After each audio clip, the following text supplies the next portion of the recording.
இந்தக் கதை ஒரு எலியும் உயரமுள்ள பழமும் பற்றியது. நட்பால் முடியும். ஒரு நாள் சிறிய எலி ஒரு பெரிய பழத்தை மரத்தின் மேல் பார்த்தது. அது ரொம்ப சுவையா இருக்கும்னு தோணுது. ஆனால் அது மிகவும் உயரம். எலி முயற்சி செய்தது. பாய்ந்தது. குதித்தது.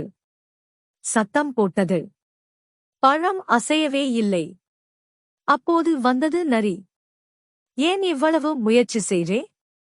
அந்தப் பழம் பிடிக்குது. ஆனா அடைய முடியல என்றது எலி. நரி சிந்தித்தது. நீ என் முதுகில் ஏறி பார். எலி நரியின் முதுகில் ஏறியது. துடிதுடி. பாம்பு போல் கையை நீட்டியது. பழம் விழுந்தது. அதன் பிறகு இருவரும் பழத்தை பகிர்ந்து சிரித்து பசியாறினர். கதை நெறி: நண்பர்கள் சேர்ந்து செயல்பட்டால் எதை வேண்டுமானாலும் சாதிக்கலாம்.